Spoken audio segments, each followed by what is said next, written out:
What is up guys, Speed here, and today we're going to be going over the top 5 carries and the top 5 mid laners of 7.27. The meta has started to develop, we're starting to see what's good, what's bad, what items should be picked up, why, and yeah, so I'm going to be talking about that. What 5 carries you should pick, I'll give a couple of item recommendations as well, then we'll be going over to mid laners afterwards. I got 5 for each category, 10 in total. Like the video if you're excited for this one, it's just down below, and let's get right into it. Also, there's another link next to the description. If you click it, you're gonna get sent somewhere on the internet. It's really cool. I post a lot of content over there. Recently, I made a video talking about Frislux Slark. It was a mid lane Slark where he absolutely popped off, and I'll be doing more content like that in the future. And I also just made a video also talking about how to play the new Monkey King. If you're trying to play the new Monkey King and you feel like this hero is trashed, and now that the Echo Saber doesn't work, and I don't know why, but it doesn't work, you should go check it out on the website. I talk about the new build that Royalia went. I think it's the optimal way to play the hero. I go in depth about how to just play this new Monkey King, right? What do you need to look for? How much do you farm? How much do you fight?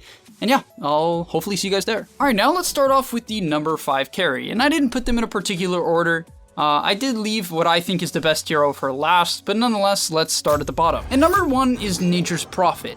Nature's Prophet, it's a bit of a weird safe laner, but in high MMR games, this is definitely a main hero of choice. It's getting picked with just a ton of team comps right now as a flex pick, and you can do the same thing in your pubs if you're a Nature's Prophet player. Now, you might be saying, Speed, what items do I go? What if I'm not a Nature's Prophet player? Well, here is your answer. The item build you should go is a Blightstone with a bunch of regen, like tangos and stats, a bunch of branches.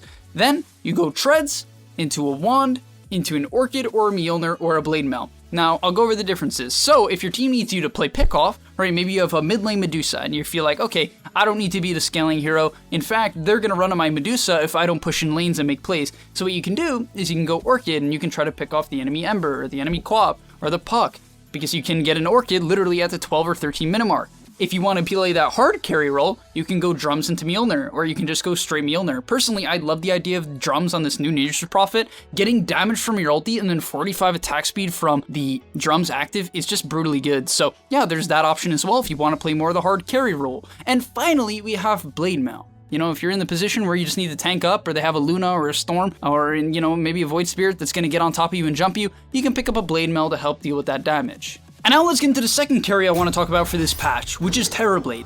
Personally, I feel like the pace of Dota is slowing down a little bit. That really seems to be the style or the way that IceFrog wants Dota to play out. You know, with the changes to the outpost now, you can't take it until you take the tier 2, right? It's just slowing down the pace of the game. It's hard to invade the jungle, it's hard to take towers, and therefore I think a hero like TERRORBLADE, who thrives when the game plays for about 25, 30 minutes, right? When that's the main timing, when you can actually kill tier 2s and hit a major spike then, right? Get Roche, get Outpost, get the tier 2s. TERRORBLADE comes online about then, right? Because you're gonna hit your drums into your, like, let's say Sanjin Yasha into Butterfly into BKB, or Sanjin Yasha Butterfly Scotty, or even Sanjin Yasha Scotty. You have a lot of good options with this hero. On top of that, I feel like Scotty is one of the best pickups on TERRORBLADE in the game. This item has consistently been buffed. It is a 50% movement speed slow and a 50 attack speed slow on ranged heroes, 25% movement speed, 25 attack speed slow on melee heroes, and it reduces all healing by 40%. 40%. Healing was hard nerfed this patch,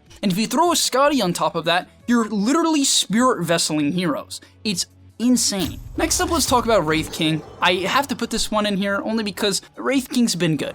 It's been good for low to medium MMR pubs for a while now. So if you're 1 to like, or 0 I guess, if you're 0 to 4k MMR, Wraith King will do well. Get your skeletons, build up 3 or 4 charges when you're level 5, or you know, or even level 3. If you feel like you need the jungle, just clear through every single camp. The new ways that the jungle are set up, I think in my opinion, is very convenient for Wraith King, right? Both on Dire and Radiant, it's very easy for him to clear through the jungle.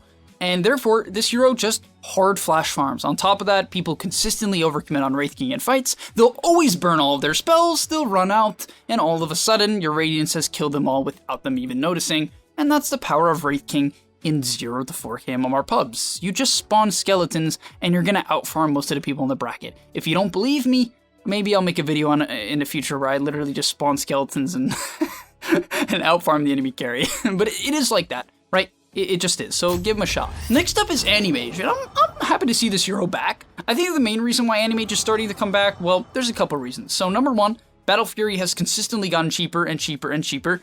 Also, they just changed the build up, right? No longer takes a Mithril Hammer, and therefore the item it just feels good on ANTI-MAGE. Also, they kind of reworked it, where Battle Fury is not only cheaper, but it also is more damage oriented, right? It's much better for killing heroes. It gives you 60 damage, which is fantastic, and the cleave is much better against heroes than creeps. And now you might be thinking, oh, speed isn't that bad, like doesn't ANTI-MAGE kind of need to just kill creeps all game and skip creep waves? Well, the cleave is still plenty good for that. It's not a problem at all. However, in teamfights, you actually can kill supports by simply cleaving off maybe a Sven or a Lycan. It's very impressive.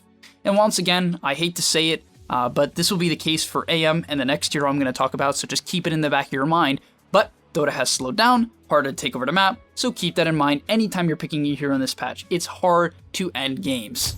And finally is Spectre. There's no denying that this hero is extremely good right now. Its win rate has absolutely skyrocketed, and most importantly, I made a video about it yesterday. So if you're interested in playing Spectre and you want to learn about the hero, go check out my video yesterday where I show off why Helm of the Dominator is broken on Spectre. It actually is broken. It's not a joke, it's legit broken. Really the main reason for this is if you ever look at a game where Spectre is playing with the Helm Dom, you're gonna realize that he basically never dies.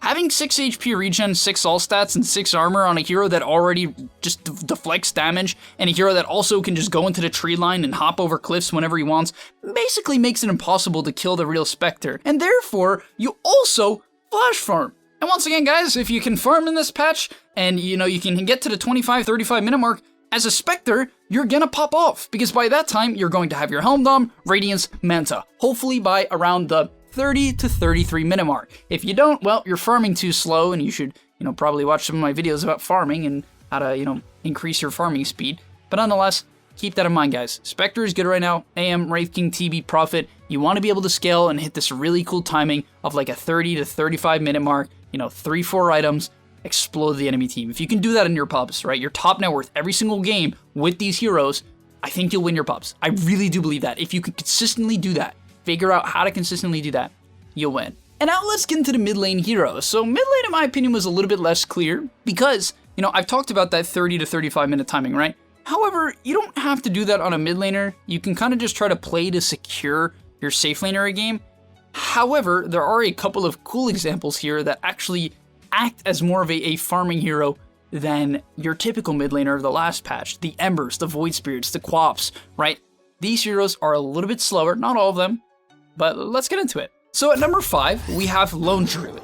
I think Lone Druid was great last patch. I think the hero was relatively busted, just for the fact that he's impossible to kill. It really is. Lone Druid has one of the most reliable laning stages in Dota. He heals up to full, you don't have to buy regen, you can jungle even if you're at literally 1 health, and all you have to go is a Blightstone in a laning stage, then you buy a Mask of Madness and Phase Boots for your bear, you follow it up with a Deso for your bear, and you just kill everyone. You pop your Mask of Madness, you auto-attack a support, and they get 3-shot by your bear. And so if you're looking for that one hero to main currently, right, you're looking for that hero that you just want to play for 20, 30, 40, 50 matches to gain MMR, right, to just master and understand the fundamentals of a hero, well, then Lone Druid is a great option. He's a little bit difficult to play to start, but once you get like 5-10 matches in, honestly, his micro is very basic. Using Savage Roar, it has never been easier, as when you use it on your bear, it goes on your hero. If you use it on your hero, it goes on your bear. Your ultimate, just pop it at the beginning of a fight, you won't die.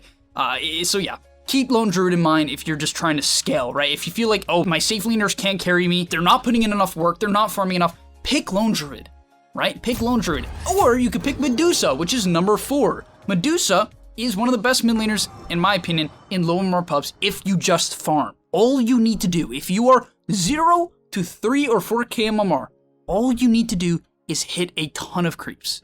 Now, obviously, there are other parts to Dota. Guys, I know, I can hear the comments already. Speed, you think you just win based off hitting creeps? No, obviously, you don't just win off hitting creeps. That's not how Dota works, I know. But it's a really good place to start. Of course, you have to work on your mid-game rotations, your fight selection, your movements. Like, all these things matter. But the most important thing for a hero like Lone Druid or Medusa is your ability to hit your item timings early into the game. And for Medusa, that's easier than ever, because what you do is you buy this new buffed Quelling Blade that gives you 6 damage, you cut a bunch of trees, and you kill camps at the same time. On top of that, you lose basically 0 lanes. If you are 0 to 3k MMR, you will not lose lane as Medusa unless you literally walk under their tower. Just stay on your high ground and you'll be fine. You'll literally be fine. Just stay under your tower and you'll be fine. Buy a wand, buy 2 Wraith Bands, buy treads, and then buy an MKB. You might say, Speed, MKB, really? Yes, this item is crazy good on Medusa right now. It is really crazy good on any ranged attack speed based hero in my opinion right now. It's pretty good on carries as well, like the melee carries that I talked about. I would even consider buying it on Nature's Prophet, maybe after my BKB, something like that. But on Medusa, you go MKB into something like, well, you have options after the MKB. You could go Scotty, you could go straight for a BKB if you think it's a hard Medusa game, right? They have too much lockdown. You really do have a lot of options there, something you guys will have to study on your own if you do want to play Medusa. But nonetheless, Quelling, Wraithband, Wand, Treads, into MKB, into BKB or Scotty, and then you're just gonna pop off from there, right? You do so much damage. It's kind of insane, considering now that MKB is cheaper, and it gives attack speed. It is fantastic for Medusa, right? Just having that little bit of extra attack speed, combine that with the procs you get, you just hit so hard. Number 3, we have ZEUS. I'm just gonna touch on ZEUS briefly. He defends towers well.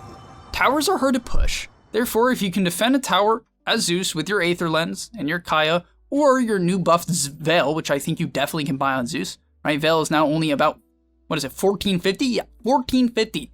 And it gives you 18% spell amp and a bit of stats. It's fantastic. It also gives you a Bassi for the laning stage, so you could go Veil, you could go Aether Lens, you could go Kaya, and all you really have to do is farm up, get a bunch of levels, and when you see the enemy team looking to push a tower, respond, spam your spells, and you'll create enough space for your overpowered carry to farm it up. And yeah, that's about it for ZEUS. The hero, I wouldn't say too much has changed. I would say that the new Octarine can be good for ZEUS in the late game, makes him a little bit tankier, which is great.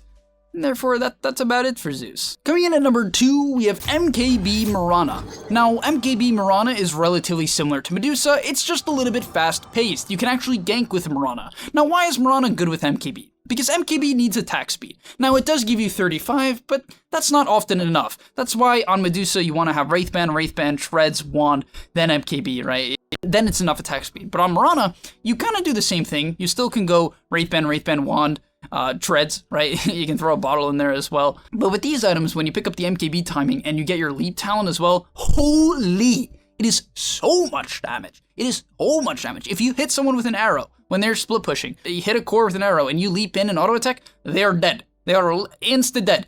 And no joke, in team fights, all you want to do, right? If especially if you don't hit your arrow, what you want to do is pop your ultimate, find a support, leap to the side, right? Don't engage on top of them, leap around them, right? Next to them, not too close, a couple spaces away, and then right click them. If you have an MKB, they will die. It does that much damage. I'm not kidding. Give it a shot. You'll see what I mean. Just please buy a lot of stats beforehand. The problem with MKB naturally as an item is similar to Daedalus. The problem of Daedalus, it does not make you tanky. It does not make you survivable at all, right? So it's a big gold investment for damage. So you need these stats 100%. Also, after the MKB, do not get greedy and go like MKB Deso. Like, I swear people are going to do that. They're like, oh, I just want to do a bunch of damage with my attack speed. Don't do that. Go MKB into a BKB. Just kill everyone and don't die. You do enough damage. You'll see what I mean if you give it a shot. It is ridiculous. And last but not least, we have Queen of Pain. Now you might be saying, oh, Speed, really? Just Queen of Pain? Well, guys, we have to talk about Orchid as an item. This item, in my opinion, is insane. I think in pubs, it's particularly good because people don't address it properly. People don't buy enough purges. They don't know how to deal with the tempo.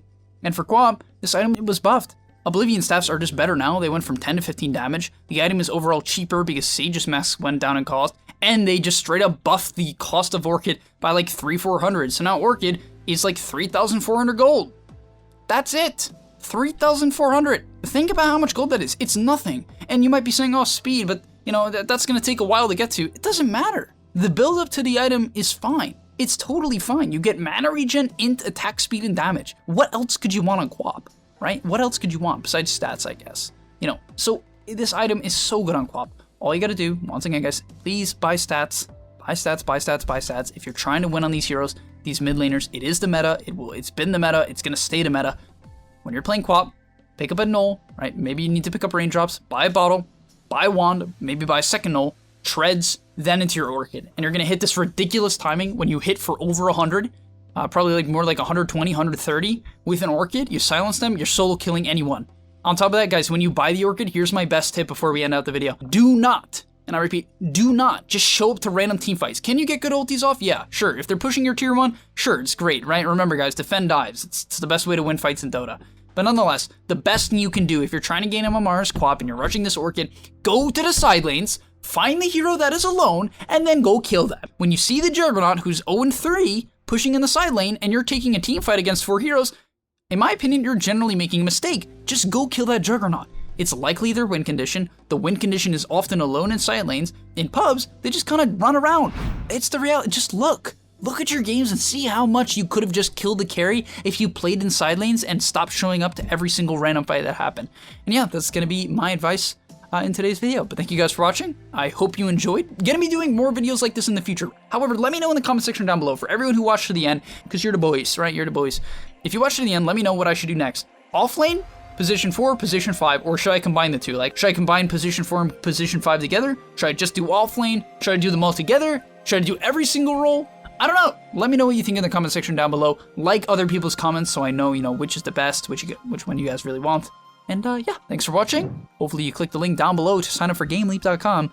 If this content isn't enough for you, I'm posting there every single day with the help of our editing team. It's been an incredible project that we've been going hard on. I think the content is honestly top tier. We're putting out more than ever. Like, it's insane. I think it's super high value. I hope you guys check it out. And yeah, I'll see you in the next one.